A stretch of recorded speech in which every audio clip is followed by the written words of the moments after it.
Hello students, so in the continuation of this chapter mechanical properties of solids, that is elasticity, we are going to start from Hooke's law. So students, पिछली class में मैंने आपको ये बताया था कि भाई जो इलास्टिसिटी की प्रॉपर्टी होती है उसकी वजह से क्या होता है, जब भी हम किसी बॉडी पर कोई फोर्स लगाते हैं तो फोर्स लगाने से उसकी शेप में चेंज आता है, और वो जो शेप में चेंज आता है वो टेम्परेरी चेंज आता है। अगर हम डिफॉर्मिंग फोर्स को रिमूव कर लेते हैं तो बॉडी वापस अपनी ओरिजिनल शेप और साइज को रिगेन कर लेती है। तो इतनी हमारी बात हो गई थी। उसके बाद मैंने आपको ये बताया था कि फोर्स के साथ साथ एक एरिया ऑफ क्रॉस सेक्शन, जितने एरिया के ऊपर फोर्स लगती है वो भी इम्पॉर्टेंट होता है, that is called the stress. तो स्ट्रेस के बारे में भी मैंने आपको बताया था, और स्ट्रेस का सिंपल फॉर्मूला होता है stress is equal to force upon area. Okay, तो डिफरेंट काइंड ऑफ स्ट्रेस की बात मैंने लास्ट क्लास में की थी कि भाई नॉर्मल स्ट्रेस क्या होती है, if force X perpendicular to the surface then force पर unit area is normal stress. Tangential stress क्या होती है, if force is applied parallel to the surface then restoring force पर unit area is called the this tangential stress और shearing stress. और hydraulic stress क्या होती है, if force applied normally at every point changes the volume without any change in the shape then that is called hydraulic stress. तो पिछली class में different diagram बना के मैंने आपको डिफरेंट काइंड ऑफ स्ट्रेस के बारे में बताया था, और उसके बाद ये भी बताया था कि भाई जब स्ट्रेस लगाते हैं when stress is applied then strain is produced. When stress is applied then strain is produced। मतलब स्ट्रेन क्या होती है कि when force is applied then there is a change in shape of the body, और ये change in shape of the body जो होता है इसको हम स्ट्रेन बोलते हैं। change in shape of the body को क्या बोलते हैं, हम स्ट्रेन बोलते हैं। तो जब तीन तरह की स्ट्रेस मैंने आपको बताई थी तो correspondingly there are three types of strain। तीन तरह की स्ट्रेस और तीन तरह की स्ट्रेन की हमारी बात हो चुकी थी। जैसे नॉर्मल स्ट्रेस, उसके करस्पॉन्डिंग होती है लॉन्गिट्यूडनल स्ट्रेन, उसके बाद हाइड्रोलिक स्ट्रेस, उसके करस्पॉन्डिंग होती है वॉल्यूमेट्रिक स्ट्रेन, उसके बाद शियरिंग स्ट्रेस, उसके करस्पॉन्डिंग होती है शियरिंग स्ट्रेन। तो अब इसके बाद जो स्ट्रेस और स्ट्रेन है ये बेसिक फंडामेंटल फिजिकल क्वांटिटीज़ हैं to understand the elastic behaviour of the solid, to understand the property of elasticity. तो एक इम्पॉर्टेंट लॉ हमारे पास आता है, काफ़ी इम्पॉर्टेंट लॉ है, that is Hooke's law. Now what is this Hooke's law? Hooke's law relates the stress and strain. मतलब students ये तो आपको पता है कि जब स्ट्रेस लगाओगे तो स्ट्रेन तो होगा ना। When stress is applied then strain is produced, when some force is applied then there is a change in shape। so stress apply करने से जो strain produce होता है वो हुक्स लॉ के अकॉर्डिंग डायरेक्टली प्रोपोर्शनल होते हैं एक दूसरे के। मतलब within the limit of elasticity, I mean when stress is applied and strain is produced then this stress is directly proportional to the strain. But ये ध्यान रखना है कि ये सारा का सारा जो काम होना चाहिए ये within the limit of elasticity होना चाहिए। तो stress is directly proportional to strain. तो अब जब प्रोपोर्शनलिटी साइन हम यहाँ से रिमूव करेंगे तो यहाँ पर एक कांस्टेंट लेके आएंगे। तो ये जो कांस्टेंट है this is called the modulus of elasticity. मतलब सबसे पहले आप समझो हुक्स लॉ के बारे में। According to Hooke's law stress is directly proportional to strain. Okay, और जब दो फिजिकल क्वांटिटी डायरेक्टली प्रोपोर्शनल होती हैं तो उनके बीच में ग्राफ कैसा आता है, उनके बीच में ग्राफ आता है स्ट्रेट लाइन। तो अगर कोई मटेरियल है और वो इलास्टिसिटी की प्रॉपर्टी को शो कर रहा है, और इलास्टिसिटी की प्रॉपर्टी इस तरह से शो हो रही है कि stress is directly proportional to strain, तो हम ये कहेंगे कि Hooke's law is obeyed, because according to Hooke's law stress is directly proportional to strain. तो जो कांस्टेंट ऑफ प्रोपोर्शनलिटी है, प्रोपोर्शनलिटी कांस्टेंट है, वो ई है, और इस ई को बोलते हैं मॉड्यूलस ऑफ इलास्टिसिटी। तो मॉड्यूलस ऑफ इलास्टिसिटी से हमें ये पता लगेगा कि कोई भी बॉडी कितनी ज़्यादा इलास्टिक है, मतलब कितनी ज़्यादा स्ट्रॉन्ग है। ओके, जितना ज़्यादा बॉडी स्ट्रॉन्ग होगी उतना ही उसकी मॉड्यूलस ऑफ इलास्टिसिटी ज़्यादा होगी। अब आप ये बताओ कि भाई मॉडुलस ऑफ इलास्टिसिटी क्या होता है, स्ट्रेस अपॉन स्ट्रेन। स्ट्रेस कितने तरह की होती है, 3 टाइप्स। स्ट्रेन भी कितने तरह की होती है, 3 types. So correspondingly there are 3 types of modulus of elasticity. So there are 3 types of modulus of elasticity. जैसे कि स्ट्रेस 3 तरह का, स्ट्रेन 3 तरह का। सो 3 correspondingly 3 types of modulus of elasticity. जो फर्स्ट मॉडुलस ऑफ इलास्टिसिटी है that is young modulus of elasticity, that is Young's modulus of elasticity. So what is Young's modulus of elasticity, students? So Young's modulus of elasticity is the ratio of normal stress to the longitudinal strain. जो first kind of stress मैंने आपको बताया था normal stress, और उसके corresponding जो strain होता है longitudinal strain, उन दोनों का जो रेशियो होता है that is Young's modulus of elasticity. तो important बात ये है कि जो Young's modulus of elasticity होगा वो in case of solids ही होगा, क्योंकि लिक्विड में थोड़ी ना हम उनको खींच के लंबा कर सकते हैं, लिक्विड में थोड़ी ना लॉन्गिट्यूडनल स्ट्रेन हम लेके आ सकते हैं। तो जैसे मान लो ये कोई सिलेंड्रिकल वायर है L लेंथ का, इस पर F हमने फोर्स लगाया, L ओरिजिनल लेंथ है, delta L increase in length है, तो यंग्स मॉडुलस क्या होता है, नॉर्मल स्ट्रेस। जो first type of modulus of elasticity is the ratio of normal. भाई मॉडुलस ऑफ इलास्टिसिटी क्या है, ratio of stress to the strain. तो जो ratio of stress to the strain है, स्ट्रेस टू द स्ट्रेन, तो जो Young's modulus होगा वो क्या होगा, normal stress to the longitudinal strain. अब नॉर्मल स्ट्रेस क्या होती है, स्ट्रेस तो मैंने बताया फोर्स अपॉन एरिया होती है, फोर्स अपॉन एरिया।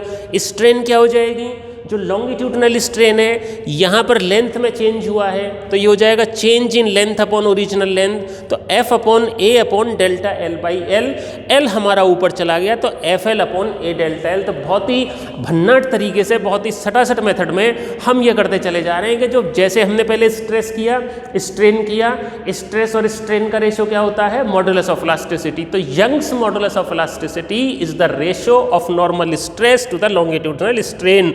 तो ये normal stress F upon A, longitudinal strain delta L by L, सीधा formula FL upon delta A delta L। इस फॉर्म में ये फॉर्मूला फ्रीक्वेंटली यूज होता है।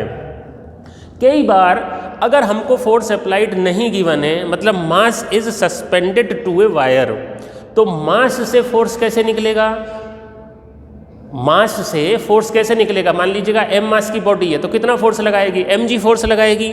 मान लो यहाँ पे मैंने m मास लटकाया हुआ है तो कितना फोर्स हो गया, mg। सो इस f को mg भी लिखा जा सकता है। और कई बार अगर सर्कुलर क्रॉस सेक्शन का वायर है, सिलेंड्रिकल वायर है, तो सर्कुलर क्रॉस सेक्शन का एरिया कितना होगा, pi are square. So this formula is also used to calculate the Young's modulus of elasticity. Students कई बार क्या होता है, हमें फोर्स के बजाय मास दे देते हैं कि 4 kilogram is suspended, 10 kilogram is suspended, और हमें एरिया पूरा देने के बजाय वायर की डायामीटर या रेडियस दे देते हैं, तो हमें वहाँ पर एरिया इससे निकालना पड़ेगा। यहाँ पर हमारा डिपेंडेंस आ गया कि भाई यंग्स मॉडुलस ऑफ इलास्टिसिटी मास पे और रेडियस पे किस तरह से डिपेंड करता है, mg/L upon pi are square delta L। Okay, तो ये हमारा यंग्स मॉडुलस हो गया and it occurs in solids only. ये इंपॉर्टेंट बात है क्योंकि 3 तरह के मॉडुलस ऑफ इलास्टिसिटी में आपको ये भी ध्यान रखना होगा कि कौन सा सॉलिड के लिए है, कौन सा लिक्विड्स के लिए है और कौन सा तीनों के लिए है। इसके बाद जो सेकंड काइंड ऑफ इलास्टिसिटी है that is bulk modulus of elasticity. So very important, जो मैंने तीसरे तरह की आपको स्ट्रेस बताई थी, हाइड्रोलिक स्ट्रेस। हाइड्रोलिक स्ट्रेस में क्या करते हैं, चारों तरफ से फोर्स लगा के उसको कंप्रेस कर देते हैं, मतलब वॉल्यूम को रिड्यूस कर देते हैं। मतलब when a spherical body is deformed from all the sides, मतलब force is applied perpendicular, shape is not changing, sphere का स्फीयर ही रहेगा बट वॉल्यूम कम हो जाएगा। तो हाइड्रोलिक स्ट्रेस के करस्पॉन्डिंग स्ट्रेन कौन सी होगी स्टूडेंट्स, हाइड्रोलिक स्ट्रेस के करस्पॉन्डिंग स्ट्रेन होगी वॉल्यूमेट्रिक स्ट्रेन। फिर से सुन लो, हाइड्रोलिक स्ट्रेस के करस्पॉन्डिंग होगी वॉल्यूमेट्रिक स्ट्रेन।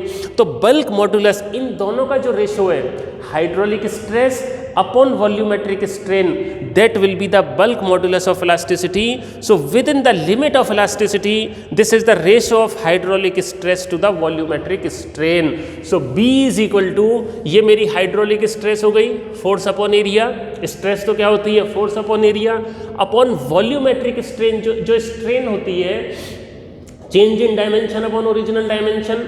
अब यहाँ पर क्या चेंज हो रहा है, वॉल्यूम चेंज हो रहा है, so change in volume upon original volume, so minus P V upon delta we.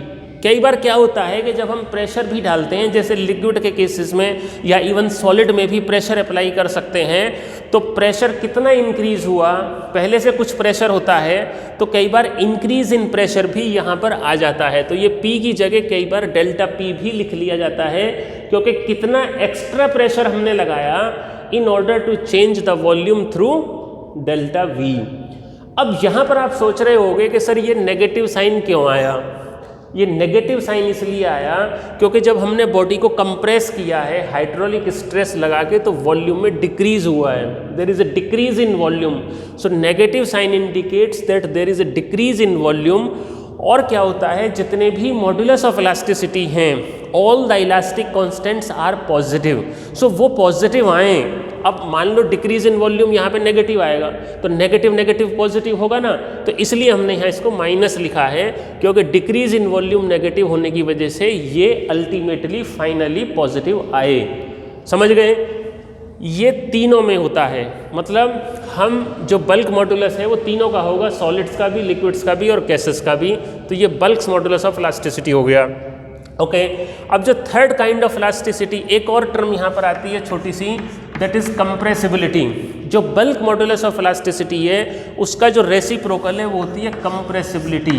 C is equal to 1 upon B, this is the reciprocal of bulk modulus of elasticity, C is equal to 1 upon B. Okay, now the third kind of elasticity is the modulus of rigidity.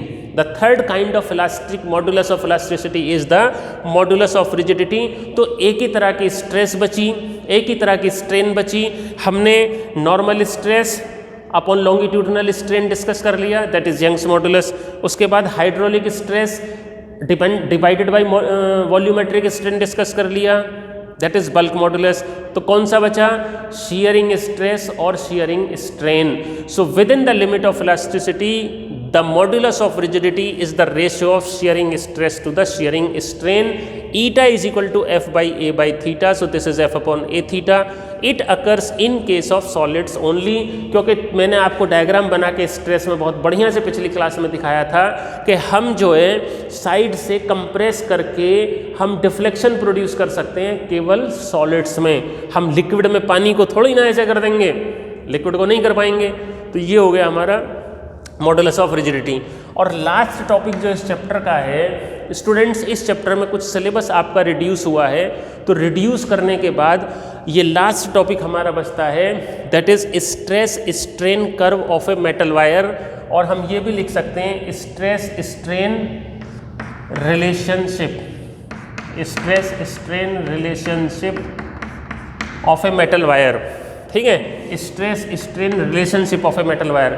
So students, अभी हमने Hooke's law में ये देखा कि within the limit of elasticity stress is directly proportional to strain. ठीक है, लेकिन ये जरूरी नहीं है कि जितनी भी इलास्टिक बॉडीज हैं, जितनी भी इलास्टिक ऑब्जेक्ट्स हैं, उन सब में ये प्रोपोर्शनलिटी मेंटेन रहे। मतलब ऐसे भी ऑब्जेक्ट्स होते हैं, ऐसी भी बॉडीज होती हैं जो इलास्टिक भी होती हैं और उनमें स्ट्रेस स्ट्रेन डायरेक्टली प्रोपोर्शनल नहीं होते। This is one thing. इसके बाद दूसरी बात क्या होती है कि अगर मान लो हमने स्ट्रेस अप्लाई किया, स्ट्रेन प्रोड्यूस हो गया और stress strain are directly proportional to each other, तो हम ये देखेंगे कि उसके बाद क्या होगा।